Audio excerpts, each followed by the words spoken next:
अगर आपको और भी स्पेशल क्लासेस मतलब फ्री क्लासेस चाहिए तो आप क्या कर सकते हैं, मुझे अनअकैडमी पर जाके फॉलो कर सकते हैं। यहाँ पे क्या होता है, आपको प्ले स्टोर पे जाना होता है। प्ले स्टोर पे जाने के बाद आपको अनअकैडमी ऐप को डाउनलोड करना होता है। आप जैसे इसको डाउनलोड करोगे, सर्च इंजन में CSI UGC नेट डालो, उसके बाद यहाँ से आप फॉलो कर सकते हो। इससे क्या होगा कि आपको नोटिफिकेशंस आते रहेंगे कि क्लासेस कब हो रही हैं, कब नहीं हो रही हैं, नोटिफिकेशन आपको मिलते रहेंगे। अगर मैं बात करती हूँ प्लस कोर्सेज की, देखो प्लस कोर्सेज का फ़ायदा ये होता है कि अगर आप प्लस कोर्सेज लोगे तो प्लस कोर्सेज में फ़ायदा ये होता है कि आपको एक तो पूरा का पूरा कवर कराया जाता है, आपका सारा का सारा कोर्स, मतलब आपकी 13 यूनिट जो है वो सारी की सारी कवर कराई जाती हैं। इसके साथ साथ आपके मॉक टेस्ट हो गए, वहाँ पे बहुत ज़्यादा प्रैक्टिस कराई जाती है, आपके MCQs हो गए, आपके मोस्ट एक्सपेक्टेड क्वेश्चंस हो गए, और प्रॉपर क्लासेस चलती हैं वहाँ पे। प्रॉपर क्लासेस मतलब 3 क्लासेस चलेंगी, उसके बाद एक डाउट क्लास होगी, ठीक है।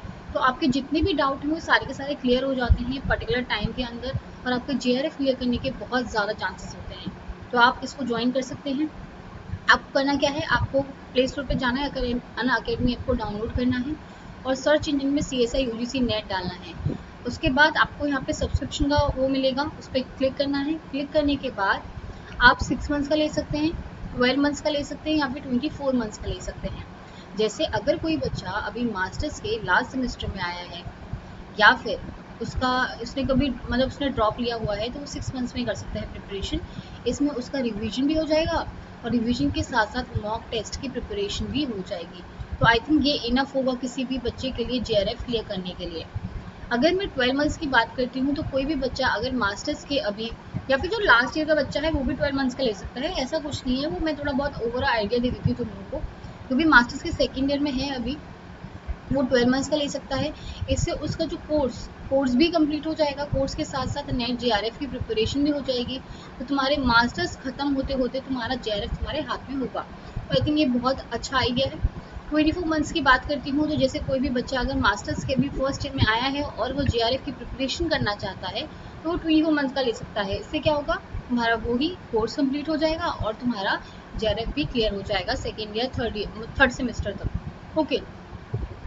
अगर मैं पेमेंट की बात करती हूँ तो 11,000 तुम्हें नॉर्मली पे करना होता है, लेकिन आप एक रेफरल कोड यूज़ कर सकते हैं। इस रेफरल कोड से क्या होगा, आपको 10% ऑफ मिल जाएगा।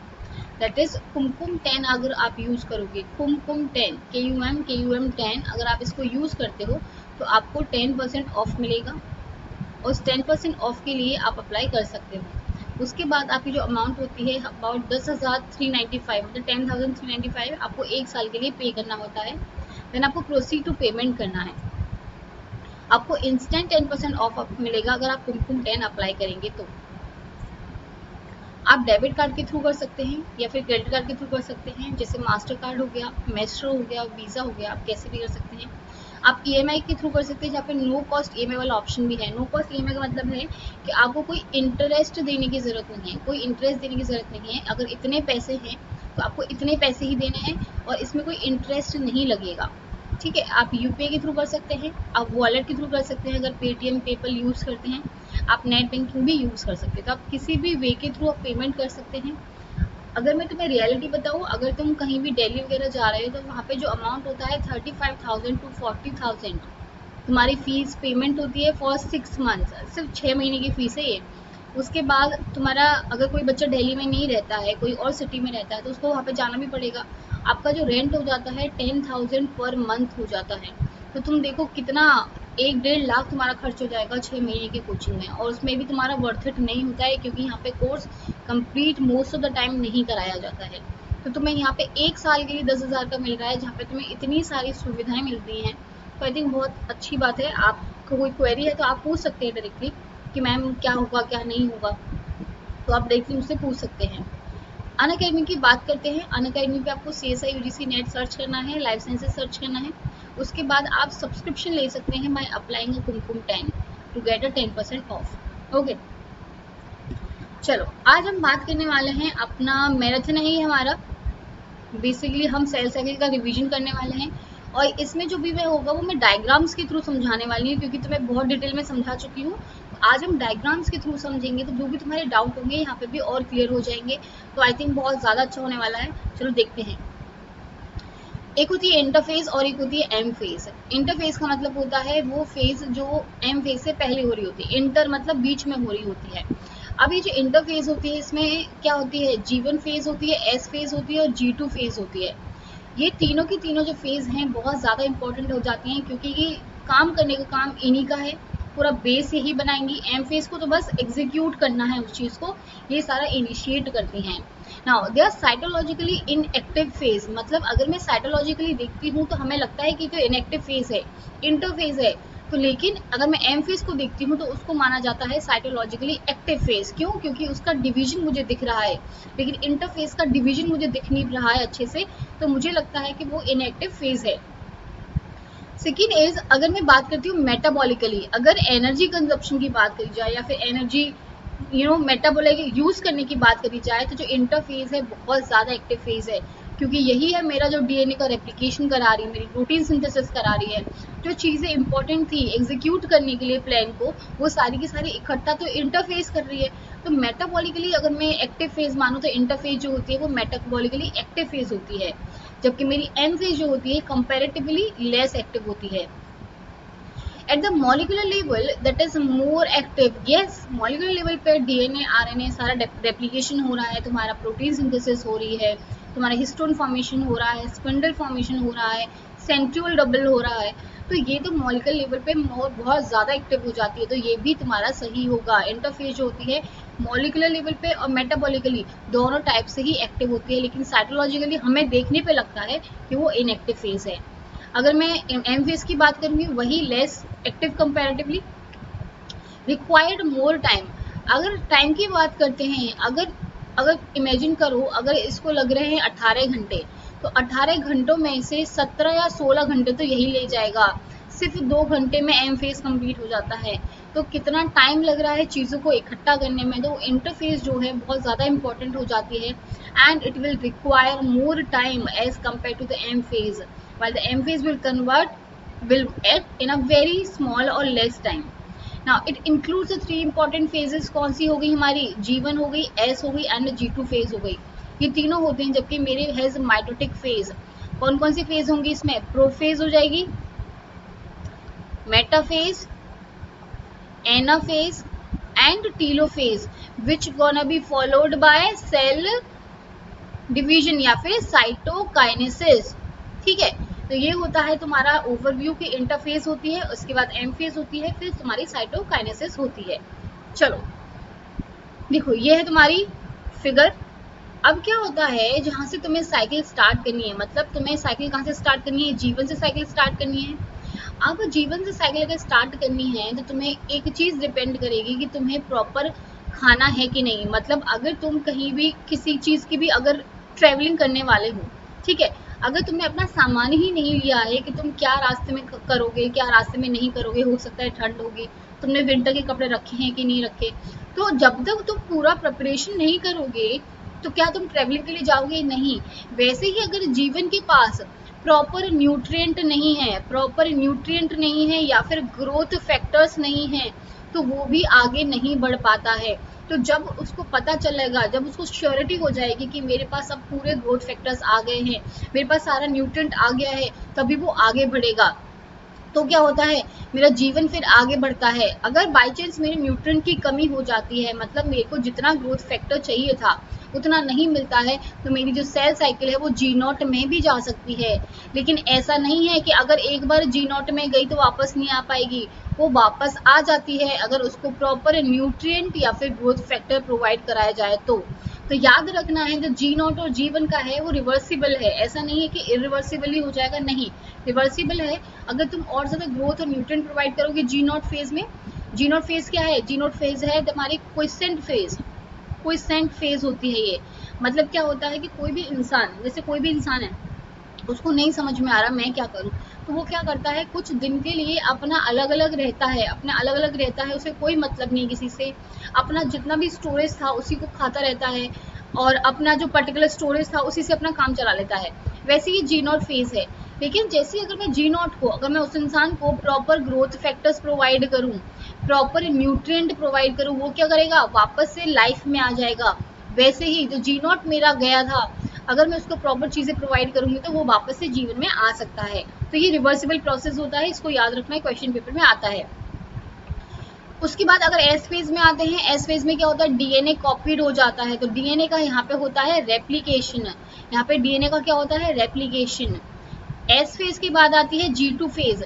G2 फेज में क्या होगा, सेल जो होती है, क्योंकि उसको एम फेज में जाना है, G2 के बाद डायरेक्ट एम फेज आने वाली है, तो यहाँ पे वो प्रिपरेशन करता है, यहाँ पे जो प्रिपरेशन करता है वो करता है कि अब मेरी जो सेल है एम फेज में जाने वाली है, अब मुझे डिवीजन के लिए प्रिपेयर करना पड़ेगा। तो G2 में क्या होगा, प्रिपरेशन होगी। प्रोफेज आ गई तुम्हारी एम फेज में, फिर pro metaphase, metaphase, anaphase, telophase and cytokinesis, which again then be followed by the G1 phase। और साइटोकाइनेसिस के बाद तुम्हारी जो दो डॉटर सेल्स बन जाती हैं, एक सेल से दो डॉटर सेल बन जाती हैं। ये होता है तुम्हारा पूरा सेल साइकिल का ओवरव्यू।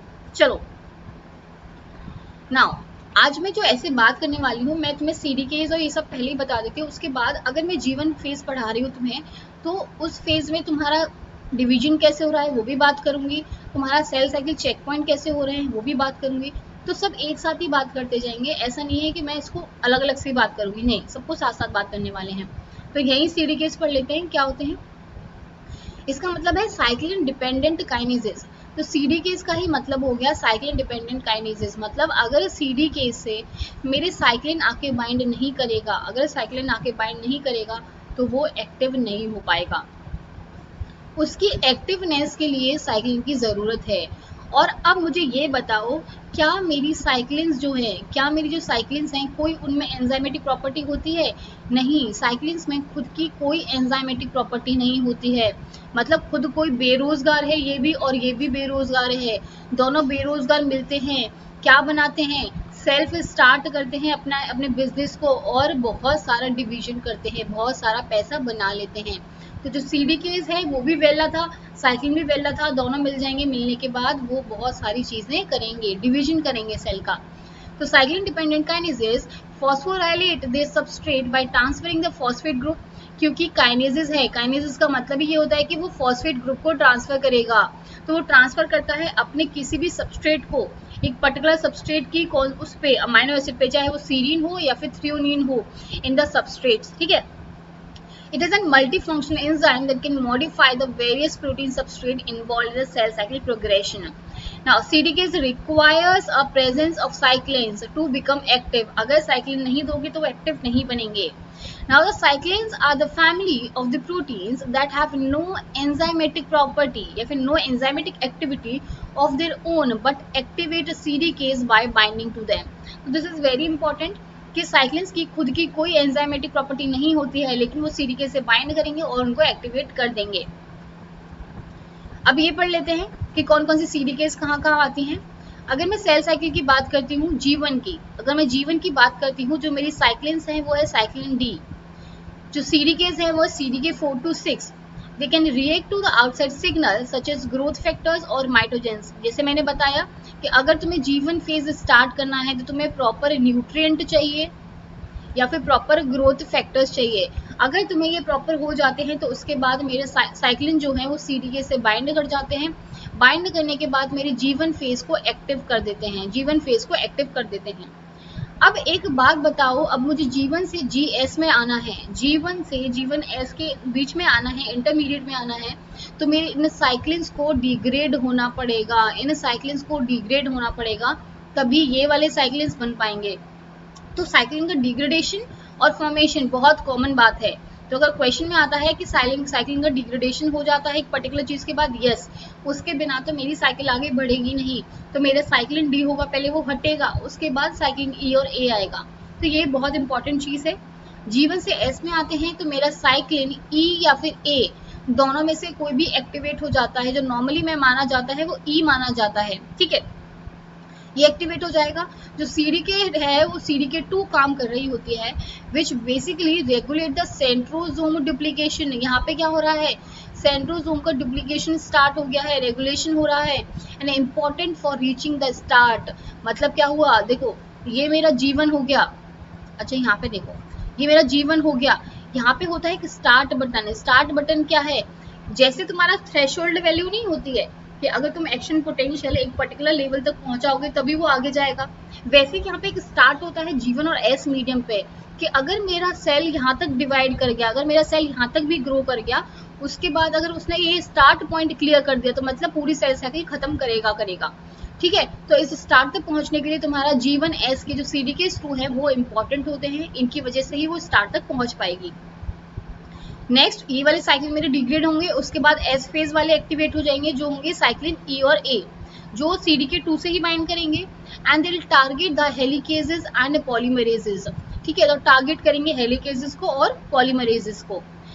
अब ये वाले जो साइक्लिन थे ये भी डिग्रेड हो जाएंगे। अब मेरे कौन से एक्टिवेट होंगे, एम फेज वाले cyclins A and B, normally B याद रखना, साइक्लिन्स ए और बी मेरे एक्टिवेट हो जाएंगे और मेरा CDK1 को एक्टिवेट कर देंगे। जैसे ही एक्टिवेट होगा उसके बाद रेगुलेट करेगा G2M चेक पॉइंट को, वो देखिएगा कुछ गड़बड़ तो नहीं है, कुछ गड़बड़ है तो मुझे चेक करना पड़ेगा, क्योंकि चेक पॉइंट्स तो बहुत इंपॉर्टेंट हैं कि क्या पता कि तुम्हारा जीवन के पास, क्या पता तुम्हारे जीवन के पास कोई ऑन्कोजीन प्रोड्यूस मतलब बन गया है, और उस ऑन्कोजीन का पता मुझे जीवन चेक पॉइंट पे ही लगाना पड़ेगा, नहीं तो सेल मेरी इतनी डिवाइड कर जाएगी कि तुम्हारा कैंसर होने के पूरे सारे चांसेस होते हैं। तो चेक पॉइंट तुम्हें हर पॉइंट पे मिलेगा, हर पॉइंट पे तुम्हें चेक पॉइंट मिलेगा, हम इसके बारे में बात करने वाले हैं। Now the cyclins are synthesized during S phase but not active until the synthesis is complete. So phosphorylate lots of downstream targets. चलो ये देखते हैं, आई होप ये चीज तुम्हें समझ में आई होगी। देखो हाँ, इसका ओवरव्यू है, जैसे G1 फेज हो गया, साइक्लिन D काम आया था विद CDK4 और 6, साइक्लिन E और CDK2 कहाँ पे आता है, तुम्हारे S फेज के बीच में जो इंटरमीडिएट होता है। ये वाला बहुत ज्यादा मतलब सही है, अगर तुम इसको याद कर सको आई थिंक ये वाला सही है, क्योंकि ई और ए को थोड़ा कंफ्यूज नहीं होना है, ऐसे याद रखना है। अगर मैं एस फेज की बात करती हूँ साइक्लिन ए और CDK2 होता है, और G2 फेज की बात करती हूँ तो साइक्लिन CDK1 साइक्लिन ए प्लस बी होता है, और एम फेज की बात करती हूँ तो नॉर्मली साइक्लिन बी और CDK1 काम करता है। तो ये तुम्हारा होता है पूरा ओवरव्यू कि कैसे कौन कहाँ से काम करेगा, this is very very much important. तो ये तुम्हारा कहाँ से हो गया, तुम्हारा ओवरव्यू हो गया किसका, साइक्लिन्स और CDKs का, कि कितने CDKs हैं, कितनी साइक्लिन्स तुम्हारी काम कर रही हैं, कैसे तुम्हारी साइक्लिन्स काम कर रही हैं, CDK क्यों इम्पोर्टेंट है, तो ये सब चीजें तुम्हें पता होनी चाहिए। नाउ एक इम्पॉर्टेंट चीज आई थी CDC25। देखो ये जो CDC25 होता है बहुत इंपॉर्टेंट है, इसका नाम होता है सेल डिवीजन सेल्स, मतलब एक ऐसी CDC25 फैमिली जो तुम्हारा सेल का डिवीजन करा रही है, जो सेल का डिवीजन कराने में हेल्प करेंगी। ठीक है, तो क्या होता है, ये जो CDKs होते हैं इन CDC25 को एक्टिवेट करते हैं। ये जो एक्टिवेट करेंगे ये सेल डिवीजन कराएंगी, और जो तुम्हारा मूवमेंट है एस फेज में कराना है, G1 फेज में कराना है, G2 फेज में कराना है, एम फेज में कराना है, तो कहीं भी सेल डिवीजन कराना है तो वो वहाँ पे कराती हैं। तो नॉर्मली होती है हमारी CDC25A, B और C, तीन होती हैं। Now CDC25A plays a major role at the G1 to S transition. मतलब क्या हुआ, ये तुम्हारा G1 हो गया और तुम्हारी S फेज में सेल को जाना था, तो इसमें क्या होगा, तुम्हारे CDK4 और 6 एक्टिवेट हो रहते हैं। ठीक है, इसमें क्या होता है, जो तुम्हारा CDC25A है ये एक्टिवेट होगा और ये सेल डिवीजन कराएगा और तुम्हारे सेल को S फेज में भेज देगा। तो ऐसे याद रखना है, जो CDC25A है वो तुम्हारा G1 to S का फेज का ट्रांजिशन कराएगा। नेक्स्ट अगर मैं CDC25B की बात करूँ और C की बात करूँ, I think C is very important. CDC25 जो C होता है ये तुम्हारा ट्रांजिशन कराता है entry into the M phase, M phase में एंट्री कराएगा ये। तो जो CDKs होते हैं वो हमारे CDK1 हो गया, तो ये एक्टिवेट करते हैं CDC25C को, जो सेल को कहाँ पहुंचाएंगी, M फेज में एंट्री दिला देंगी। तो इनका रेगुलेशन जो है बहुत ज़्यादा इंपॉर्टेंट हो जाता है, इनका रेगुलेशन बहुत इंपॉर्टेंट हो जाता है। लेकिन अगर कोई भी प्रॉब्लम आ जाती है, मतलब अगर सेल साइकिल में कोई भी प्रॉब्लम आ जाती है कि मतलब कोई भी प्रोटो ऑन्कोजीन जो है वो ऑन्कोजीन में कन्वर्ट हो गया है, या फिर प्रॉपर डिवीजन नहीं हो रहा है सेल्स का, या फिर प्रॉपर रेप्लिकेशन नहीं हो रहा है, कोई भी एरर आ गया है, DNA ब्रेक हो गया है, तब क्या होता है कि अगर कोई भी DNA डैमेज हो गया है तो मेरा ATR एक्टिवेट होगा। ATR होता है सिंगल स्टैंडर्ड DNA ब्रेक के लिए। ठीक है, ये सिंगल स्टैंड DNA ब्रेक के लिए होता है। तो अगर मेरा कोई भी ब्रेक डाउन हो गया, मतलब DNA में कुछ भी प्रॉब्लम आ गई, तो जो तुम्हारा चेक पॉइंट 1 था वो एक्टिवेट होगा, तुम्हारा CHK1 एक्टिवेट होगा। ये क्या करता है, ये CDC25A इसको भी इनिबिट करेगा, मतलब डिपेंड करता है किसको इनहिबिट करने वाला है, ये सी को भी इनहिबिट कर देता है। अगर इसने इनको इनहिबिट कर दिया, अगर इसने इसको इनहिबिट कर दिया, तो जो मेरे CDK2 थे या फिर जो साइक्लिन्स थी ये काम नहीं कर पाएंगी और ये हो जाएंगी स्टॉप, ये हो जाएंगी स्टॉप हो जाती है, जिसकी वजह से ये काम नहीं कर पाती हैं। आई थिंक मैंने तुम्हें पीछे क्या समझाया था, एक सेकेंड, नहीं देखो, इनको CDKs एक्टिवेट नहीं करते हैं, इनको CDKs एक्टिवेट नहीं करते हैं, ये CDC25 एक्टिवेट होंगी, ये CDKs को एक्टिवेट करती हैं, ठीक है। तो ये चीज याद रखनी है, जो CDC25A अगर काम नहीं करेगा तो मेरी ये वाली चीजें भी काम नहीं करेंगी, साइक्लिन काम नहीं करेगा, CDK काम नहीं करेगा और यहाँ पे कर देगा वो स्टॉप। अगर CDC25A काम नहीं करेगा तो तुम्हारा साइक्लिन A काम नहीं करेगा, CDK1 काम नहीं करेगा और यहाँ पे भी माइटोसिस में सेल्स नहीं जाएंगी। तो ये होता है तुम्हारा CDC25 का काम। इसका मतलब होता है सेल डिवीजन सेल्स, जो सेल का डिवीजन कराएंगी। तो ये क्या करती हैं, CDC25 जो भी है ये तुम्हारे CDKs को एक्टिवेट करती है bye binding with the cyclin. जैसे होगा ये सेल साइकिल का प्रोग्रेशन कराएंगे, ये आगे मूव करवाएंगी। लेकिन अगर कोई भी DNA डैमेज हो गया, अगर कोई भी DNA डैमेज हो गया, वो क्या करेगा, चेक पॉइंट्स को एक्टिवेट कर देगा और ये चेक पॉइंट्स क्या करेंगे, इनको जाके इनहिबिट कर देंगे। अगर इसको जाके इनहिबिट कर दिया तो आगे भी सेल साइकिल नहीं होगी। तो ये चीज याद रखनी है। आई थिंक मैंने समझा दिया होगा, तो मैं ये समझ में आ गया होगा। अब आते हैं जीवन फेज में। अब जीवन फेज में आते हैं, यहाँ पे है तुम्हारा रेस्ट्रिक्शन पॉइंट या फिर जिसको बोलते हैं स्टार्ट पॉइंट। जो मैंने तुम्हें थ्रेशोल्ड वाला बताया था वो चीज है। देखो, अगर तुम्हें प्रॉपर ग्रोथ फैक्टर्स मिलेंगे, जैसे रेस रेफ ERK मैक पाथवे के थ्रू आ गए, वो आने के बाद यहाँ पे होती है synthesis of D type cyclins. तुम्हें पता है साइक्लिन D जो है वो फॉर्म होने वाला है। जो CDK4 और साइक्लिन CDK4 और 6 और साइक्लिन D जो मिलके क्या करते हैं, फिर इस रेस्ट्रिक्शन पॉइंट को क्लियर करते हैं। अगर प्रॉपर ग्रोथ फैक्टर हैं यहाँ पे, अगर प्रॉपर ग्रोथ फैक्टर्स हैं, अगर नहीं होंगे तो वो कहाँ चला जाएगा, अगर नहीं होंगे तो वो G0 फेज में चला जाएगा।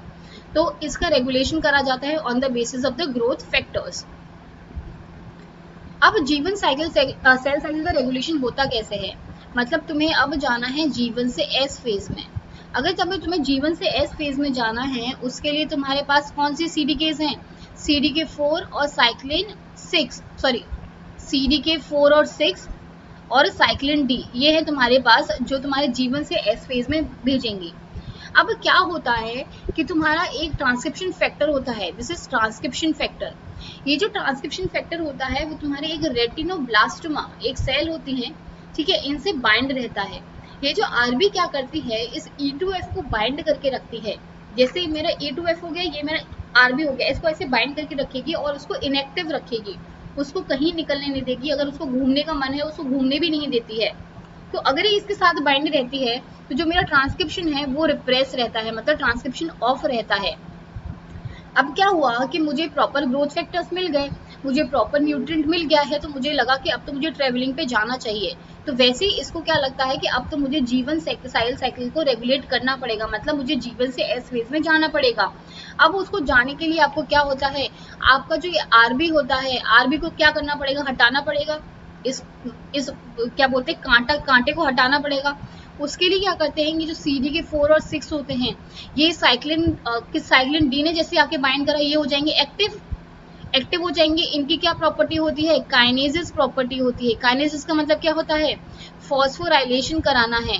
तो ये क्या कराते हैं, ये तुम्हारे RB प्रोटीन को फॉस्फोराइलेट करा देते हैं, इसको फॉस्फोराइलेट करा देते हैं। जैसे ही फॉस्फोराइलेट होती है उसका साइज थोड़ा बहुत चेंज हो जाएगा, डिसरप्ट हो जाएगा थोड़ा सा, और वो क्या करेगा, वो E2F को छोड़ देगा, E2F को छोड़ देगा कि जाते को बहुत मन था घूमने का तो घूम के आ, तो वो E2F को छोड़ देगा। E2F जाएगा, E2F जाने के बाद तुम्हारा एक्टिवेट हो जाता है।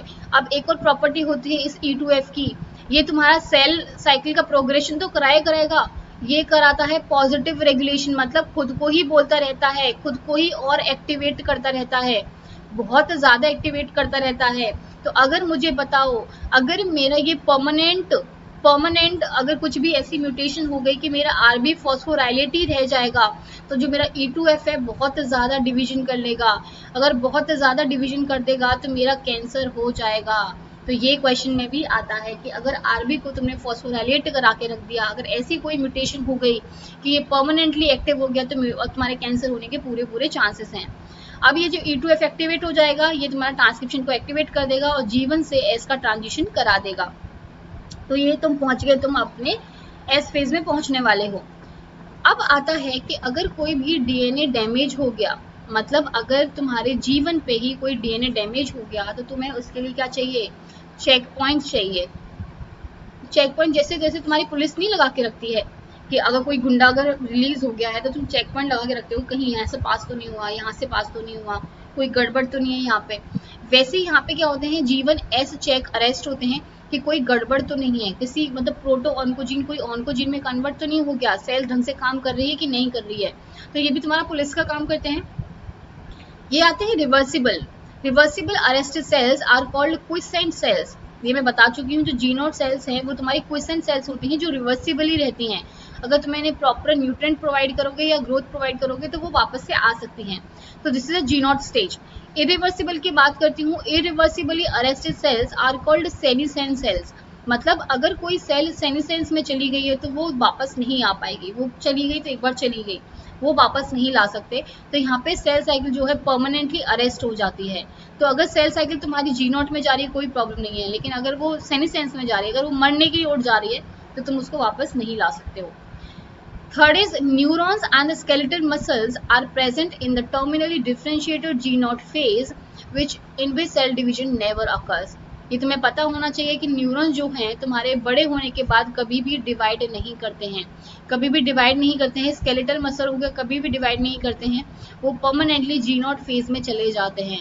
तो तुम्हारा डिवीजन यहाँ पे पॉसिबल नहीं हो पाता है। चलो अब चेक पॉइंट्स में देखते हैं। जैसे मेरा DNA का डैमेज हो गया, देखो एक होता है ATM और एक होता है ATR। ATM का मतलब होता है कि अगर मेरे डबल स्टैंडर्ड DNA में अगर ब्रेक आएगा तो वो ATM उसमें एक्टिवेट होगा। अगर मेरा सिंगल स्टैंडर्ड DNA में ब्रेक आएगा तो मेरा होगा ATR एक्टिवेट। ये चीज याद रखो। उसके बाद क्या होता है, अगर तुम्हारा DNA में डैमेज हो गया तो ATM एक्टिवेट हो जाएगा, मतलब डबल स्टैंडर्ड DNA में ब्रेक हुआ है तो ATM एक्टिवेट हो जाएगा। ये क्या करता है, तुम्हारे चेक पॉइंट्स को एक्टिवेट करता है, चेक पॉइंट्स को एक्टिवेट करता है। अब चेक पॉइंट का काम क्या होता है कि जैसे तुम्हारा यहाँ पे हो गया MDM2, अब P53। जो P53 है बेसिकली वो राजा है, वो राजा है मतलब क्या है, एक पुलिस का बहुत बड़ा ऑफिसर है वो क्या है होता है MDM2 के साथ बाइंड रहता है, अपने घर पे रहता है, अपनी वाइफ के साथ में MDM2 के साथ में अपने साथ आराम से रह रहा है। अब क्या पता चलता है उसको कि एक प्रॉब्लम आ गई है, एक DNA डैमेज हो गया है, एक DNA डैमेज हो गया, तो वो क्या करता है, जो चेक पॉइंट 2 है, मतलब कोई भी अगर खबर लेके आया है, कौन खबर लेके आया है, चेक पॉइंट 2 खबर लेके आया है, और इस MDM2 को क्या करता है, वो अलग कर देता है। इसको बोलता है कि तुम जाओ यहाँ से, मेरे को जाना पड़ेगा। P53 बोलता है मेरे को अब फर्ज निभाना है अपना, तो P53 बिल्कुल अलग हो जाता है। जैसे P53 अलग होगा, चेक पॉइंट क्या करेंगे, ये क्या करेंगे, CHK2 है तो काइनेसिस प्रॉपर्टी है, फॉस्फोराइलेट करते हैं, जिसकी वजह से MDM2 को अलग होना पड़ता है, P53 को थोड़ा एक्टिव होना पड़ता है कि अब मेरा काम आ चुका है। P53 अब खुद तो जाएगा नहीं, क्योंकि इतना बड़ा पुलिस ऑफिसर है, वो खुद तो जाता नहीं है, वो अपने छोटे वाले ऑफिसर्स को भेजता है, जैसे P21 को भेजेगा, P21 को भेजेगा, P21 प्रोटीन बनेंगे, बनने के बाद वो यहाँ पे आके बाइंड करेंगे, आने के बाद बाइंड करने के बाद जो एक्टिव फेज था मेरा G1 S CDKs वाला, उसको कर देंगे इनएक्टिव। तो ये काम होता है तुम्हारा P53 का, कि तुम्हारा DNA डैमेज होगा, ATM एक्टिवेट हो जाएगा, चेक पॉइंट एक्टिवेट हो जाएंगे, वो देंगे तुम्हारे खबर किसको, P53 को, उसको फॉस्फोराइलेट करा देंगे, जिसकी वजह से तुम्हारा MDM2 होगा वो अलग हो जाएगा। ये जो P53 एक्टिवेट हुआ है वो P21 को बनाएगा, P21 क्या करेगा, उस सेल साइकिल को वहीं अरेस्ट कर देगा। तो ये होता है तुम्हारा रेगुलेशन अगर तुम्हारा DNA डैमेज हो जाता है G1 फेज पे। तो आई थिंक G1 फेज वाला तुम्हें समझ में आया होगा कि G1 फेज में क्या क्या इंपॉर्टेंस होता है। तुम्हारा स्टार्ट फेज, तुम्हारा G0 फेज मैंने बता दिया, तुम्हारा CDKs बता दिए कौन से यूज होते हैं, साइक्लिन्स बता दिए, तुम्हारा G1 से S में कैसे जाता है, मतलब तुम्हारा RB और E2F वाला भी बता दिया, और तुम्हारे चेक पॉइंट्स भी बता दिए। ठीक है, तो ये होता है तुम्हारा G1 का पूरा। आई होप ये चीज समझ में आई होगी। अब आते हैं S फेज पे। S फेज में क्या होता है, सिंथेसिस फेज है, ये सिंथेसिस फेज है। During this phase the DNA synthesis occur, इस फेज में ही हमारी DNA सिंथेसिस होती है। इट्स अबाउट 8 आवर, ये 8 घंटे के लिए होती है वो, जबकि हमारी जो पहली वाली थी G1 फेज थी वो 11 घंटे के लिए होती है, ये मेरी 8 घंटे के लिए हो रही है। In this phase the DNA replication will takes place. This is very important, I think everyone should know this कि एस फेज अगर हो रही है तो मतलब मेरा डीएनए का रेप्लिकेशन हो रहा है। डीएनए का रेप्लिकेशन मतलब क्या हुआ, अगर मेरा पहले 2C डीएनए था तो अब क्या हो जाएगा, वो 4C डीएनए हो जाएगा। So division of the centriole भी होगा। सेंट्रियोल का डिवीजन बोला है मैंने, स्पिंडल फाइबर अभी नहीं बोला कि आ गए हैं, स्पिंडल फाइबर नहीं आए अभी सेंट्रियोल का डिवीजन हुआ है। यहाँ पे सेंट्रियोल फॉर्मेशन हो गई है 2 की, ये रहा 2 सेंट्रियोल्स बन गए। अभी दोनों जाएंगे लास्ट में, एक दूसरे टर्मिनल पे चला जाएगा, एक दूसरे टर्मिनल पे चला जाएगा। ये कब जाएंगे, जब तुम्हारा एम फेज आएगा। अभी सिर्फ डिवीजन हुआ है, ये ध्यान रखना है, पेपर में आया हुआ है। Now amount of the DNA पर डबल सेल्स, तो अमाउंट ऑफ डीएनए जो होगा वो डबल हो जाएगा, 2C से 4C हो जाएगा। और इसके बाद अगर कोई भी बच्चा अगर नया देख रहा है, अगर पुराने वाले देख रहे हैं तो कोई प्रॉब्लम नहीं है, अगर कोई भी बच्चा न्यू है अभी तो वो क्या कर सकता है, इसको देखने के बाद मैंने क्वेश्चंस कराए हुए हैं अलग से सेल साइकिल के, वो क्वेश्चन जाके सॉल्व करें, ठीक है। इसके बाद क्या होगा, तुम्हें पता चलेगा कि तुम्हें कितना आ रहा है कितना नहीं आ रहा है। और अगर ये प्रॉपर नहीं आता है तो तुम प्रॉपर वाली जो क्लासेस हैं फिर वो वाली देखो जाके। Now there is no increase in the chromosome number, they'll remain same.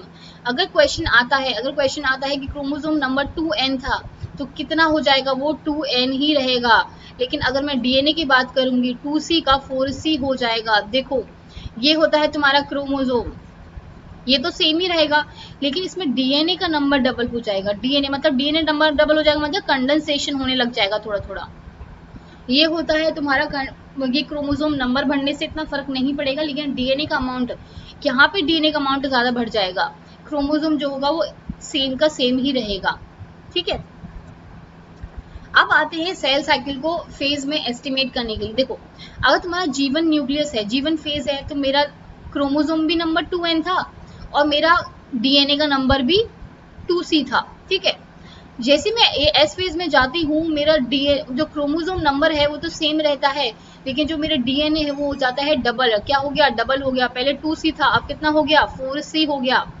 तुम G2 फेज में जाओगे सेम चीज मेंटेन रहेगी, लेकिन जब तुम एना फेज में जाओगे तो ये फिर से 2n और 2C हो जाएगा। दिस इज वेरी इंपॉर्टेंट, याद रखना है। जब तुम एना फेज में जाओगे तो वो फिर से 2n और 2C हो जाएगा। तो ये सेल साइकिल का जो एस्टिमेट है इसको ध्यान रखो। अब देखो ये वाला सेल साइकिल अरेस्ट वाला के एस फेज में क्या होगा। देखो अगर तुम्हारा कोई भी डबल स्टैंडर्ड डीएनए का ब्रेक होता है तो तुम्हारा एटीएम एक्टिवेट होगा, ये बता चुकी हूँ। अगर डबल स्टैंडर्ड डीएनए का ब्रेक होता है तो तुम्हारा एटीएम एक्टिवेट होता है। अगर तुम्हारा सिंगल स्टैंडर्ड या फिर अनरेप्लिकेटेड डीएनए होता है तो तुम्हारा एटीआर एक्टिवेट होता है। अब क्या होता है, अगर तुम्हारा एटीएम एक्टिवेट होगा तो तुम्हारे चेक पॉइंट 2 को एक्टिवेट करेगा। इस चेक पॉइंट 2 को एक्टिवेट, एस फेज की बात कर रही हूँ मैं ये, ठीक है। तुम्हारे चेक पॉइंट 2 को एक्टिवेट करेगा, उसके बाद तुम्हें ऐसे कर देगा फॉस्फोराइलेट। अब फॉस्फोराइलेट कर दिया, मैं तुम्हें बता चुकी हूँ, एक होता है CDC25A और एक होता है CDC25C। ये जो रिस्पॉन्सिबल होते थे सेल डिवीजन सेल्स होती हैं जो मेरे सेल डिवीजन कराएंगी, जो CD केस को एक्टिवेट करती थी। अभी चेक पॉइंट्स क्या करते हैं, इन CDC25A को और CDC25C को फॉस्फोराइलेट कर देते हैं। अगर ये फॉस्फोराइलेट कर देंगे तो मतलब ये हो जाएगी तुम्हारी इनएक्टिव, ये क्या हो जाएंगी, इनएक्टिव हो जाएंगी। तो ये अगर इनएक्टिव हो गई तो आगे सेल साइकिल तुम्हारी नहीं बढ़ेगी, तुम्हारी CDK2 एक्टिवेट नहीं होगी, तुम्हारी CDK1 एक्टिवेट नहीं होगी, तुम्हारा जीवन अरेस्ट, जीवन से एस फेज वाला, जो एस फेज वाला जो थी वो अरेस्ट, और तुम्हारा G2 भी अरेस्ट हो जाएगा। तो ये चीज याद रखनी है, तुम्हारा डबल स्टैंडर्ड ब्रेक हो गया या फिर सिंगल स्टैंडर्ड ब्रेक हो गया, एटीएम और एटीआर एक्टिवेट होंगे, वो चेक पॉइंट 2 और 1 को एक्टिवेट करेंगे। ये जो चेक पॉइंट 2 और 1 होते हैं वो CDC25A और C पे इफेक्ट डालते हैं। उन्हें पता है कि इनके अगर ऊपर वाले को तुम उड़ाओगे मतलब इनको उड़ाओगे तो नीचे वाली चीजें तो अपने आप ही उड़ जाएंगी। तो वैसे ही वो CDC25A और C पे इफेक्ट डालते हैं, जिसकी वजह से आगे तुम्हारा साइक्लिन D जो होता है वो एक्टिवेट नहीं होगा और तुम्हारा जो G1 और GS जो भी है वो सारे के सारे अरेस्ट यही हो जाएंगे। तो अगर तुम्हारा डीएनए में कोई भी ब्रेक आता है तो बहुत ज़्यादा बहुत ज़्यादा रेगुलेटेड स्टेज होती है ये, मतलब कोई भी प्रॉब्लम क्रिएट नहीं होने देती हैं। लेकिन अगर फिर भी कोई म्यूटेशन हो जाता है, तो म्यूटेशन भी कैंसर कॉज कर सकता है, इसलिए बहुत ज़्यादा लीथल होता है यहाँ पे म्यूटेशन होना। तो अगर कोई भी म्यूटेशन होगा पूरा प्रोसेस चेंज हो जाएगा और प्रॉब्लम हो जाएगी। देखो ये ग्राफ 1000 बार पूछा गया है, फिर भी मैं अगर बच्चों से पूछती हूँ अभी भी, अगर किसी और बच्चों से जैसे मैं अनअकैडमी पे कहीं पूछ रही हूँ या फिर यूट्यूब पे पूछ रही हूँ, तब भी बच्चे इसको गलत कर देते हैं, पता नहीं क्यों। यहाँ पे तुम्हें देखना है बस कि नंबर ऑफ सेल्स जो है वो तुम्हारी वाई एक्सिस पे होनी चाहिए, जो अमाउंट ऑफ डीएनए पर सेल है तुम्हारा एक्स एक्सिस पे होना चाहिए। और जो तुम्हारा ये बड़ा वाला जो ग्रोथ जा रही है ना, ये बड़ी वाली जो ग्रोथ जा रही है, वो तुम्हारे जीवन फेज की है बेटा। जीवन फेज में इतने डिवीजन हो रही है। उसके बाद अगर मैं बात करती हूँ amount number of cells G one phase में ज्यादा होती हैं। एस फेज की बात करती हूँ, यहाँ पे ये है, ये एस फेज को रिप्रेजेंट कर रहा है, और ये जो G2 और M है ये मेरा यहाँ पे है। तो ये इसको, इस ग्राफ को तुम्हें प्रॉब्लम क्या आ रही है इसको समझने में? ये तुम्हारा G1 हो गया, ये तुम्हारा S फेज हो गया, ये G2M हो गया, इससे थोड़ा कम वाला होगा। ये जो ग्राफ है ना बेटा, ये डायरेक्टली आता है, ये क्वेश्चन में ना डायरेक्टली पूछा जाएगा तुमसे। मतलब तुम्हें सिर्फ इतना बताना है कि G1 फेज कहाँ है, तुम्हारा G2M फेज कहाँ है, तुम्हारा S फेज कहाँ है, ऐसे क्वेश्चन आते हैं। तो एटलीस्ट ये ग्राफ को थोड़ा ध्यान रखो, बहुत इंपॉर्टेंट ग्राफ है ये। अब आते हैं एम फेज पे। अगर मैं एम फेज की बात करती हूँ, बहुत इंपॉर्टेंट फेज है एम फेज को, जिससे नॉर्मली बोलते हैं हमारा माइटोसिस फेज। इसको क्या बोलते हैं? Mitosis phase. Now, mitosis is the process in which the DNA condenses into a visible chromosome, which is followed by the separation of the chromosomes into the two identical cells. मतलब mitosis का मतलब हो गया कि एक ऐसी process है जहाँ पे डीएनए का कंडेंसेशन होने वाला है। ये तुम्हें पता है, देखो अगर एम फेज की मैं नॉर्मली बात करती हूँ, तुम्हारा सेल डिवीजन वो हो चुका है, क्या बोलते हैं, डीएनए रेप्लिकेशन हो चुका है, सेंट्रियोल का डिवीजन हो चुका है। अब एम फेज में होने वाला क्या है, तुम्हारा सेल डिवीजन होने वाला है, मतलब साइटोकाइनेसिस होने वाला है एट द एंड में।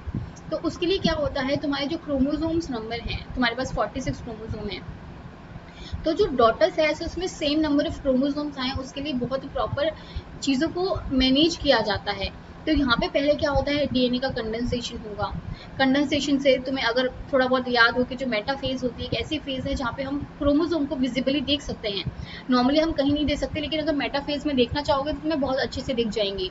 और अगर जिन बच्चों ने भी अगर एक्सपेरिमेंट करें तो आई थिंक बहुत ज़्यादा ईजी होता है इस चीज़ को देखना भी। और एम फेज की और एक मैं बात करूँ कि एम फेज में क्या होता है, जैसे प्रोफेज हो गया मेरा, प्रोफेज में क्या होता है, सब कुछ डिफ्यूज रहेगा, तुम्हें कुछ पता नहीं चलेगा, थ्रेड्स होंगे वहाँ पे खुले हुए पड़े होंगे, सेंट्रियोल्स का अभी प्रॉपर अलाइनमेंट नहीं होगा, प्रॉपर नहीं जाएंगे। जब मेटाफेज आने वाली होती है, उससे पहले जो मेरी प्रोफेज होती है, उस टाइम पे क्या होता है, जो सेंट्रियोल्स होते हैं वो अपोजिट पोल्स पे पहुंच जाते हैं और मेरे स्पिंडल फाइबर्स का फॉर्मेशन स्टार्ट हो जाता है। अब क्या होता है, बहुत सारे चेंजेस आते हैं अगर मैं G2 फेज से एम फेज में आ रही हूँ तो। चलो देखते हैं। The one round of the DNA replication is followed by, मतलब एक राउंड हुआ तुम्हारा रेप्लिकेशन का, एस फेज में तुम्हारा एक रेप्लिकेशन हुआ, उससे क्या होगा, single round of chromosome segregation, फिर क्रोमोसोम सेग्रीगेशन होंगे। क्रोमोसोम सेग्रीगेशन होने के बाद आइडेंटिकल दो डॉटर सेल बन जाते हैं। ये एक पाथवे होता है जो तुम्हारा पूरा फॉलो होता है, एक रेप्लिकेशन के बाद ये सारा पाथवे फॉलो होगा। Now it is an continuous process, मतलब कॉन्टिन्यूस प्रोसेस है, ऐसा नहीं है कि रुक गई, जैसे ये नहीं कि मैं पानी पी लेता हूँ या फिर मैं खाना खा लेता हूँ उसके बाद चलूंगा, नहीं। It is a continuous process जो चलती रहती है, इसको तुम रोकोगे नहीं, मतलब कॉन्टिन्यूस है। अगर कुछ प्रॉब्लम नहीं आती है, डीएनए डैमेज नहीं हो रहा है या फिर कुछ भी और प्रॉब्लम नहीं आए, तो कॉन्टिन्यूस प्रोसेस है। इट इज हैविंग अ 4 सब स्टेजेस, जैसे प्रोफेज हो गई, मेटाफेज हो गई, एनाफेज हो गई, टीलोफेज हो गई। हम इनको थोड़ा डिटेल में पढ़ेंगे, लेकिन फिगर्स के थ्रू ही पढ़ने वाले हैं, क्योंकि डिटेल में पढ़ा चुके हैं, तो फिगर्स के थ्रू एक बार समझ लेते हैं इस चीज को। अगर मैं बात करती हूँ एम फेज की, अब मैं आ गई एम फेज में। एम फेज में अगर मैं बात करती हूँ तो जो मेरे साइक्लिन्स और सीडीकेज हैं, वो मेरा साइक्लिन बी यूज में आता है और सीडीके 1 होता है, जिसको बोलते हैं माइटोसिस प्रमोटिंग फैक्टर्स। ये क्या है, माइटोसिस प्रमोटिंग फैक्टर हैं, इसका नाम से ही पता चल रहा है, जो माइटोसिस को प्रमोट करेगा एक ऐसे फैक्टर्स हैं, चाहे वो साइक्लिन बी हो जाए या फिर सीडीके 1 हो जाए। अब जो माइटोसिस प्रमोटिंग फैक्टर है, इसका काम क्या होता है, तुम्हारा क्रोमोसोम का जो क्रोमेटिन्स हैं उनको कंडेंस कराना है। पहले कंडेंसेशन बहुत इंपॉर्टेंट है, कंडेंसेशन कराना पड़ेगा। उसके लिए जो प्रोटीन्स होती हैं वो यूज होती हैं कंडेंसेंस, तो कंडेंसेंस का फॉस्फोराइलेशन कराया जाता है, जिसकी वजह से जो मेरे क्रोमोसोम है वो कंडेंस्ड होने लग जाता है, क्रोमोसोम कंडेंस्ड होने लग जाता है। ओके, नेक्स्ट जो प्रोसेस कराता है, ये कराता है न्यूक्लियर एनवलप का ब्रेकडाउन। अब तुम्हें पता होना चाहिए, ये मैं तुम्हें इंटेग्रिस वगैरह पढ़ा चुकी हूँ, देखो यहाँ पे होता है तुम्हारे लेमेंस। लेमेंस कौन से होते हैं? लेमेन को बोलते हैं इंटरमीडिएट फिलामेंट्स, इनको बोलते हैं इंटरमीडिएट फिलामेंट्स। जो लेमेंस होते हैं वो होते हैं lamins that is A B C, इन्हें बोलते हैं न्यूक्लियर लेमेंस, और प्रॉपरली तुम्हें नाम ना पता हो तो न्यूक्लियर लेमेंस होते हैं जिसमें होता है ए बी सी। अब क्या होता है कि जैसे ये मेरा डीएनए है, ठीक है, यहाँ पे मेरा सेल है जहाँ पे डिवीजन हुआ था, ये जो न्यूक्लियर एनवेलप है इसको बना के रखता है, ये जो न्यूक्लियर की जो मेम्ब्रेन है उसको बना के रखता है लेमेंस। अब क्या होता है, जैसे तुम्हारा प्रोफेज स्टेज में आता है तो यहाँ पे ये एबीसी जो लेमेंस है इनको क्या करा जाता है, फॉस्फोराइलेट करा दिया जाता है बाय एमपीएफ, है ना, इसको फॉस्फोराइलेट करा दिया जाता है, जिसकी वजह से इनका जो अटैचमेंट होता है, जैसे ये माना ये जो सेल्स थी ऐसे अटैच रहती है, इनका अटैचमेंट टूट जाता है, और जैसे ही टूट जाएगा तो मतलब तुम्हारी जो न्यूक्लियर मेम्ब्रेन थी, जो न्यूक्लियर एनवेलप था वो भी टूट जाएगा, वो भी टूट जाएगा। तो इसका मतलब क्या होता है, जो एमपीएफ क्या करा रही है, तुम्हारे न्यूक्लियर एनवेलप का ब्रेकडाउन करा रही हैं। So phosphorylation of the lamins nuclear pore complexes in a nuclear membrane proteins, तो सब कुछ फॉस्फोराइलेट करा दिया, सब कुछ हट जाता है। Next is fragmentation of Golgi apparatus, तो जितने भी एपरेटस हैं, मतलब जितने भी ऑर्गेनेलीज हैं ना, वो सारे के सारे ब्रेकडाउन होने वाले हैं अगर तुम्हारा प्रोफेज स्टार्ट होने वाला है, तो फ्रेगमेंटेशन होता है गोल्जाई एपरेटस का। Next is spindle formation. अगर क्वेश्चन आता है कि सेंट्रियोल का डिवीजन कहाँ हो रहा है, वो तो तुम्हारा G2 और S फेज में हो रहा था, लेकिन अगर स्पिंडल फॉर्मेशन की बात करती हूँ तो मेरा स्पिंडल फॉर्मेशन जो होता है वो मेरा M फेज में आके होता है, M फेज में आके मेरा स्पिंडल फॉर्मेशन होता है। This is very important, remember this. The phosphorylation of the centrosome and the microtubule associated proteins, ठीक है, तो फॉस्फोराइलेशन होता है सेंट्रोसोम का और माइक्रोट्यूब्यूल एसोसिएटेड प्रोटीन्स का, यहाँ पे मेरा फॉस्फोराइलेशन हो जाता है। तो ये एमपीएफ के सारे फंक्शन है, इनको याद रखना है। साइक्लिन बी और CDK1 जो है वे मेरे एम फेज को प्रमोट करती हैं, ये मेरे एम फेज को प्रमोट करती हैं। अब आता है कि एम फेज में कैसे पहुंचेगा। एम फेज में क्या होता है कि जैसे मुझे पता चला कि मेरा एस फेज कंप्लीट हो गया, G2 फेज कंप्लीट हो गया, अब एम फेज में जाना था। जब तक G2 फेज कंप्लीट नहीं होगा, जब तक G2 फेज कंप्लीट नहीं होता है तब तक एम फेज में नहीं आने दिया जाता है। अब ऐसी कौन सी प्रोटीन्स हैं, अब ऐसी कौन से इनहिबिटर्स हैं जो सेल को रोक के रखते हैं G2 कंप्लीट होने तक। मतलब ये है कि जैसे तुम्हारे मम्मा पापा है, ठीक है, तुम्हें कहीं बाहर घूमने जाना था, तो वो तुमसे बोलते हैं कि जब तक तुम्हारा फ्रेंड तुम्हारे घर नहीं आएगा मैं तुम्हें जाने नहीं दूंगा, तो उसको वेट करना पड़ेगा। अब वेट करने के लिए तुम्हारे पापा ना तुम्हारे इनहिबिटर की तरह तुम्हारे सर पे बैठे हुए हैं कि तुम्हें आने दो दोस्त को, तभी तुम्हें उसके साथ भेजूंगा। वैसे ही जो होता है वो होता है एक V1 काइनेज, ठीक है, एक होता है V1 काइनेज।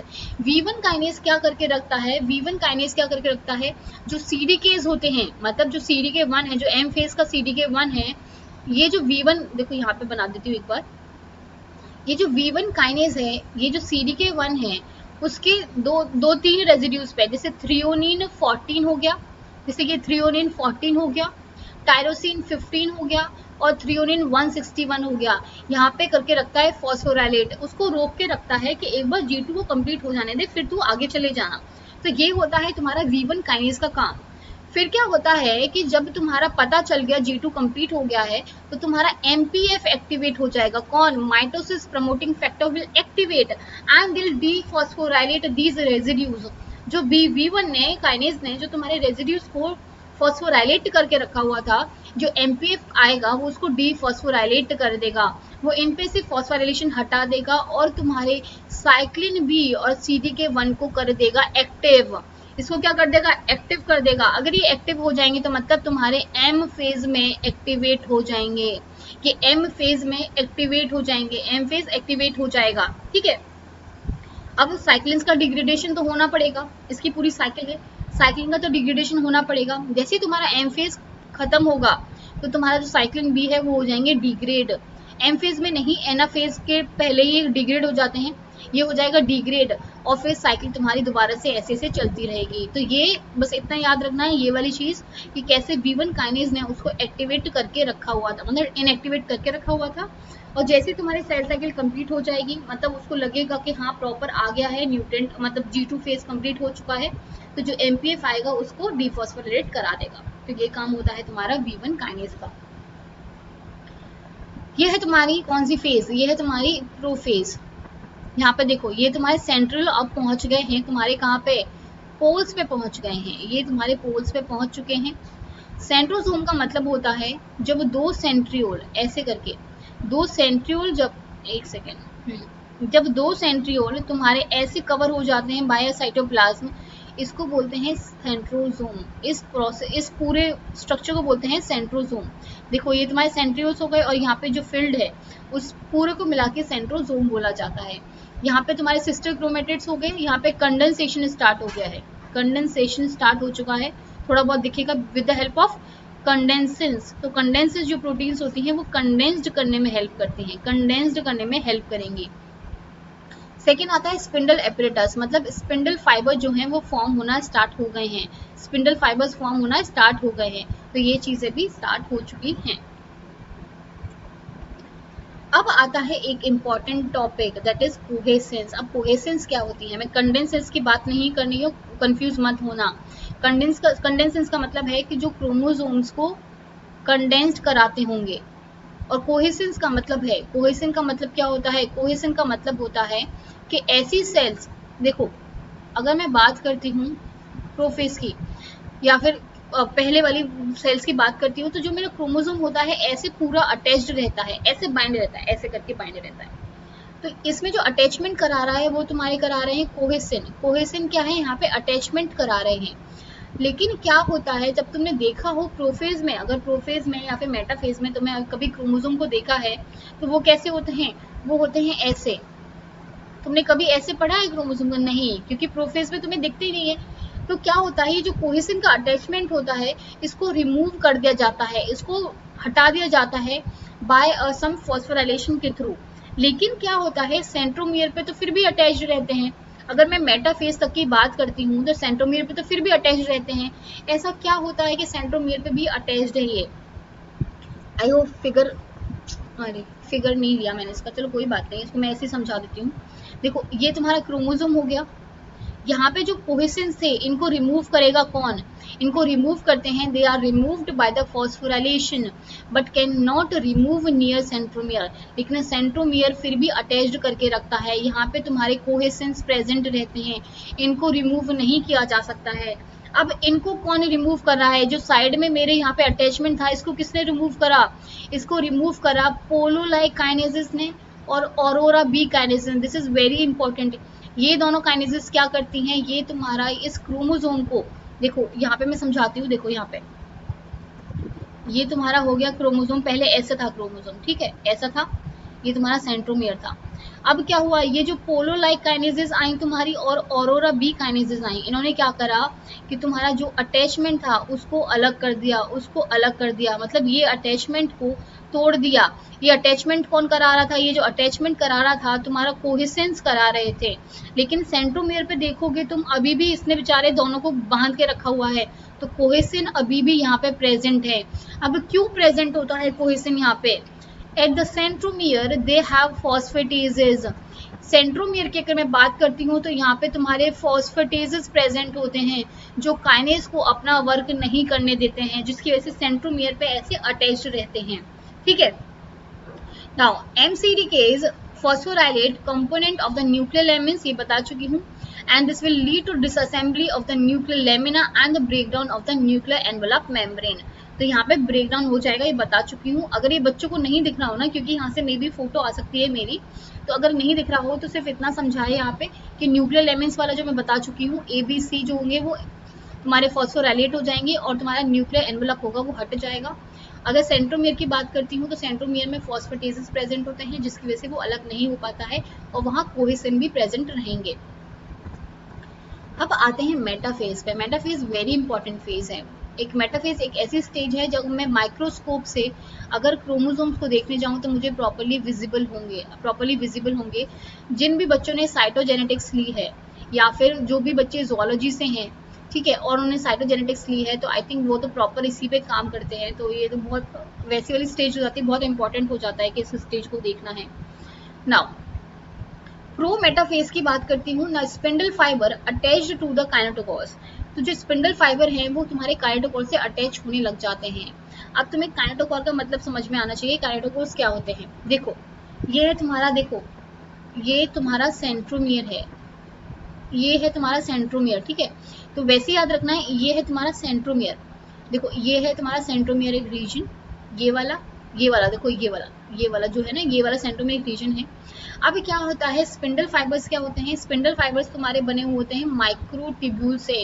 ये मैं ना तुम्हें पूरा जब इंटरमीडिएट फिलामेंट्स और तुम्हारे माइक्रोफिलामेंट और मैक्रोफिलामेंट जब सब कराए थे ना, तब मैंने कराया हुआ है, तो बहुत ध्यान से पढ़ना है, उससे रिलेट करके पढ़ना है इस चीज को।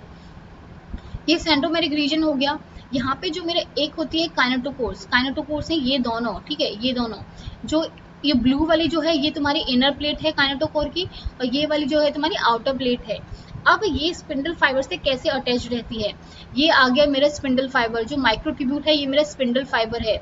जो ग्रो कर रहा होता है वो पॉजिटिव एंड है, जहाँ से वो बाइंड करता है, और जहाँ पे वो अटैच रहता है, मतलब जैसे अगर मैंने माना ये देखो प्रॉपर दिखाती हूँ मैं तुम्हें एक बार, एक सेकंड में कहाँ समझाऊँ, यहाँ समझाती हूँ। देखो ये तुम्हारा स्पिंडल फाइबर क्या हो गया, सेंट्रोसोम हो गया, ये हो गया तुम्हारा क्रोमोसोम, ठीक है, ये हो गया तुम्हारा क्रोमोसोम।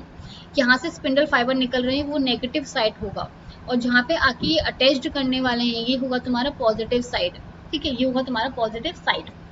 तो ये हो गया तुम्हारा पॉजिटिव और ये हो गया तुम्हारा नेगेटिव।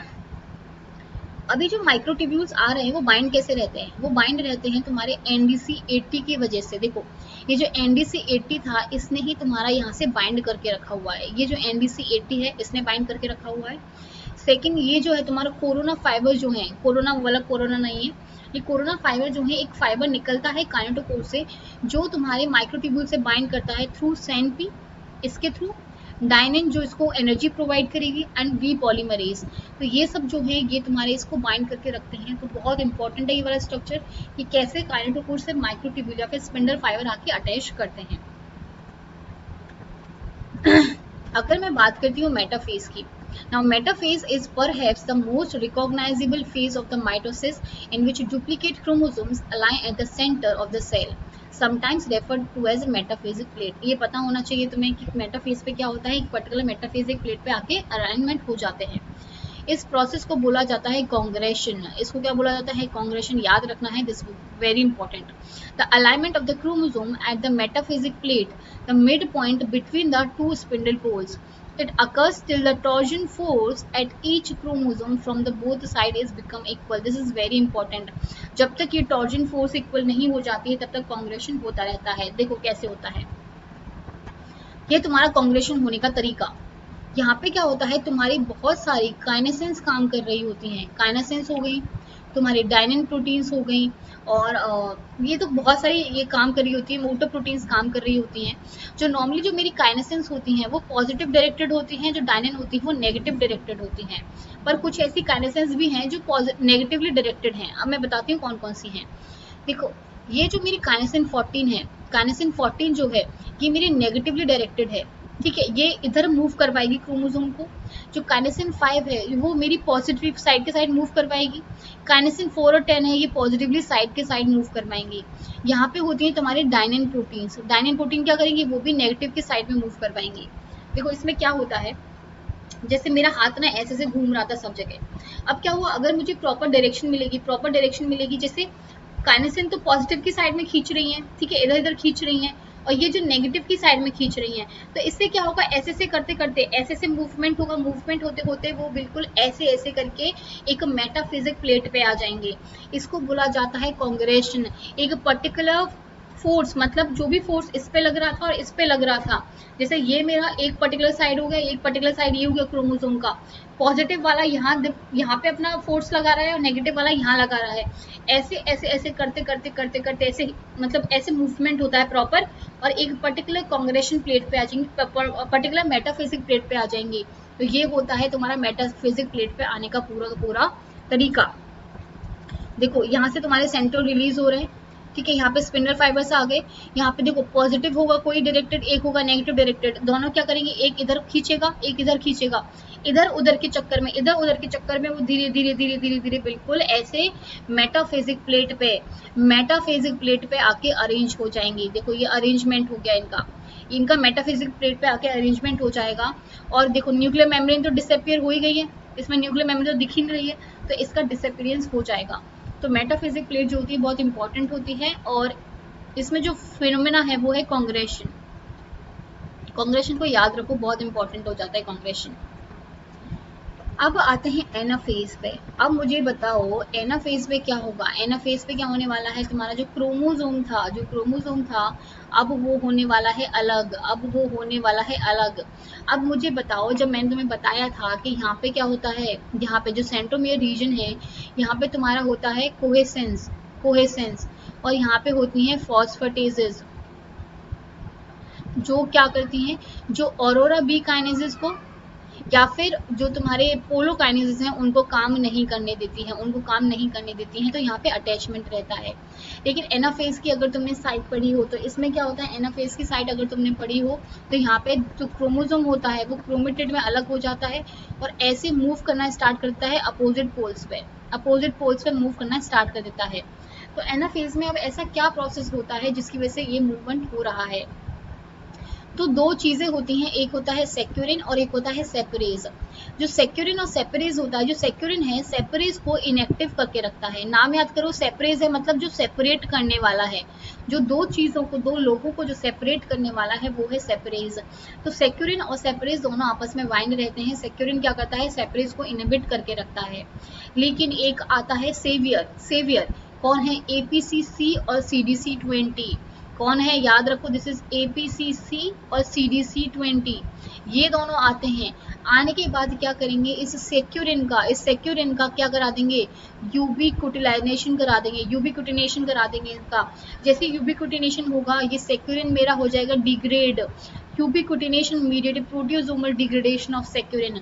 अगर मेरा सेक्यूरिन को मार दिया गया, अगर सेक्यूरिन को हटा दिया गया तो जो सेपरेज था उसका काम एक्टिव हो जाएगा, वो सेपरेज एक्टिव हो जाएगा। ये सेपरेज क्या करेगा, इसके बीच में ये जो बॉन्ड था, ये जो सेंट्रोमियर वाला बॉन्ड था, इस कोहेसिन प्रोटीन को यहाँ से ब्रेक डाउन करा देगा। देखो तोड़ दिया उसने, बेचारे को तोड़ दिया और वो अलग अलग मूव कर जाएंगे।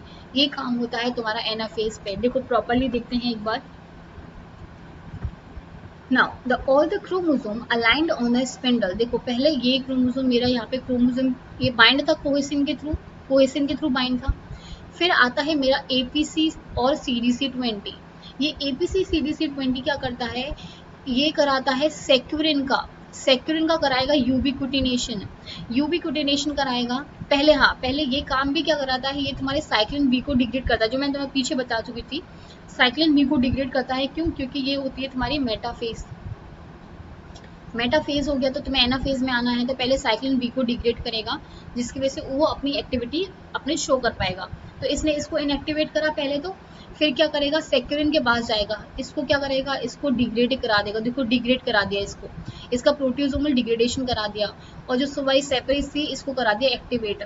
जैसे ही एक्टिवेट हो जाएगी, ये जो कोहेसिन था, ये कोहेसिन यहाँ पे जो बाइंड करके रखा होता है उसको कर देगा ब्रेक डाउन। देखो हटा दिया, यहाँ से हटा दिया उसने, तो डिग्रेडेशन हो जाता है कोहेसिन्स का और ये कर जाती हैं अपोजिट पोल्स पे मूव। देखो ये हो गया तुम्हारा मूवमेंट। यहाँ पे क्या हो रहा है, तुम्हारे जो क्रोमोसोम्स हैं देखो ये अपोजिट पोल्स पे मूव कर जाएंगे। ये इधर मूव करेगा, ये इधर मूव करेगा, ये इधर मूव करेगा, तो मूव कर जाएंगे अपोजिट पोल्स पे। और ये इसको क्या बोलते हैं, तुम्हारा बोलते हैं एनाफेज वाली स्टेज। ठीक है, एनाफेज स्टेज है ये, यहाँ पे क्रोमेटिड्स जो हैं वो मूव कर जाते हैं। Now question is the two important proteins that play an important role in the regulation of the anaphase। तो important प्रोटीन होती हैं जो एनाफेज को रेगुलेशन में बहुत हेल्प करती हैं। एक होती है MED2 प्रोटीन, बिल्कुल पागल प्रोटीन है, MED2 प्रोटीन है। It measure the torsion force, मतलब जो मेटाफेज पे जो टॉर्शन फोर्स लगता है ना, जो मैंने बताया था मेटाफेसिक प्लेट पे ऐसे आके अटैच हो जाते हैं। जब तक इनका टॉर्जन फोर्स इक्वल नहीं हो जाता, वो एनाफेज को एक्टिवेट नहीं होने देता है। तब उसको लगेगा कि हाँ अब टॉर्जन फोर्स इक्वल हो चुका है, मेरे मेटाफेजिक प्लेट पे आ चुकी हैं, तब जाके वो चीज़ों को रिलीज करेगा। Now it will create a wait signal for APC by inhibiting their binding with the CDC20 till the torsion force is equal at the chromosome from the both side। तो जब तक वेट करेगा कि मेरा अगर chromosome यहाँ पे proper attachment हो चुका है, टॉर्जन फोर्स इक्वल हो चुका है, तभी वो जाके एनाफेज को एक्टिवेट करेगा, CDC20 को रिलीज करेगा APC के साथ बाइंड करने के लिए, वरना तो उसका वेट सिग्नल ही उसमें रिलीज करता रहता है और इनको एक्टिवेट नहीं होने देता है। तो यहाँ पे ये रेगुलेट कर रहा है। सेकेंड ऑरोरा बी काइनेसिस जो तुम्हारे वहाँ पे कोहेरेंस को ब्रेक डाउन कर रही थी, it promotes the disassembly of the kinetochores by phosphorylating the different proteins. तो ये भी तुम्हारे डिसअसेंबली कराती है काइनेटोकोर्स की by phosphorylating the different proteins. अब है तुम्हारा साइटोकाइनेसिस। देखो एक और होती है तुम्हारी जो मैंने नहीं मैं हो गया, देखो CDH1 जो होती है वो तुम्हारी रिस्पॉन्सिबल होती है तुम्हारी एम फेज को ब्रेक डाउन करने के लिए, मतलब एम फेज को हटाने के लिए और G1 फेज को स्टार्ट करने के लिए। तो जो CDH1 है दिस इज वेरी इंपॉर्टेंट, जो तुम्हारे एम फेज को पूरी तरह खत्म कर देगा और G1 फेज का स्टार्ट तुम्हारा करवा देगा। तो फिर से दोबारा से साइकिल स्टार्ट हो जाएगी, सारा प्रोसेस स्टार्ट हो जाएगा। अब आते हैं हमारे साइटोकाइनेसिस जो होता है, अगर मैं एनिमल सेल्स की बात करती हूँ तो यहाँ पे जो क्लीवेज फरो है, ये जो होता है यहाँ पे मेरा क्लीवेज फरो जो स्टार्ट हो रहा है वो यहाँ से स्टार्ट हो रहा है, यहाँ अंदर से बाहर से स्टार्ट हो रहा है। बाहर से स्टार्ट होने के बाद एक कॉन्ट्रेक्टाइल रिंग बन रही है और रिंग के बाद क्या हो रहा है, ऐसे करके ऐसे बाहर से आ रहा है अंदर से और दो चीज़ों को डिवाइड कर रहा है। जैसे माना ये दो चीज़ें थी मेरी, ये तीन चीज़ें थी, ठीक है। अब ये जो बीच वाला आएगा वो धीरे धीरे आएगा और इन दोनों को डिवाइड कर देगा। तो वैसे ही यहाँ पे क्लीवेज फरो बनता है यहाँ से, और यहाँ से डिवीजन स्टार्ट होता है और दोनों को डिवाइड कर देता है। ये होता है तुम्हारे एनिमल सेल्स में। अगर मैं प्लांट सेल्स की बात करती हूँ तो बीच में एक सेल प्लेट बनती है। ये जो सेल प्लेट होती है बेसिकली कैल्शियम पेक्टेट की होती है। ये जो बनेगी, बनने के बाद वो ऐसे डिवीजन करेगी। ये अंदर से बाहर की ओर जा रहा है, ये अंदर से बाहर की ओर जा रहा है, बाहर की ओर जाते जाते क्या होगा, इसका डिवीजन हो जाएगा। तो याद रखना है, अगर मेरा क्वेश्चन आता है कि फरो किसमें बनती है, वो तुम्हारे एनिमल सेल में बनती है, लेकिन प्लांट सेल में जो बनता है एक सेल प्लेट बनती है, उसका डिवीजन ऐसे होता है, तो वो एनिमल सेल में, प्लांट सेल में होता है। ये तुम्हारा सारा का सारा ओवरव्यू है कि कैसे प्रोफेज से मेटाफेज में हम आए।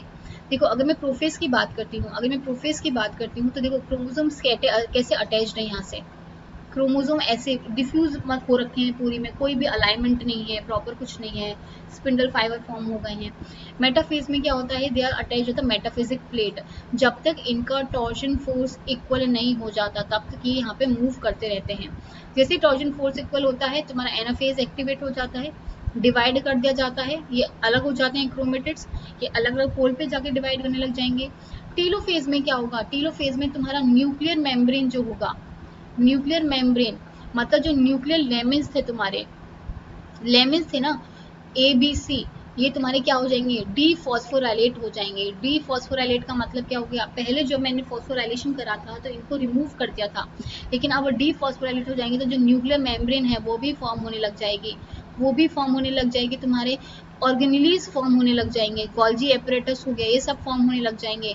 तो सारे ऑर्गेनेलीज बन जाते हैं, तुम्हारे स्पिंडल फाइबर्स हट जाते हैं, तो ये क्रोमोसोम जो होते हैं डीकंडेंस्ड फॉर्म में आ जाते हैं। देखो यहाँ पे तो तुम्हारा हो रहा था कंडेंसेशन, प्रोफेज में तो हो रहा था कंडेंसेशन, यहाँ पे क्या हो जाएगा तुम्हारा, यहाँ पे हो जाएगा डीकंडेंसेशन, ठीक है।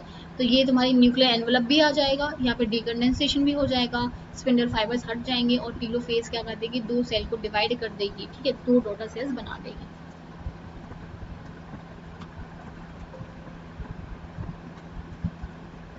एक सेकेंड,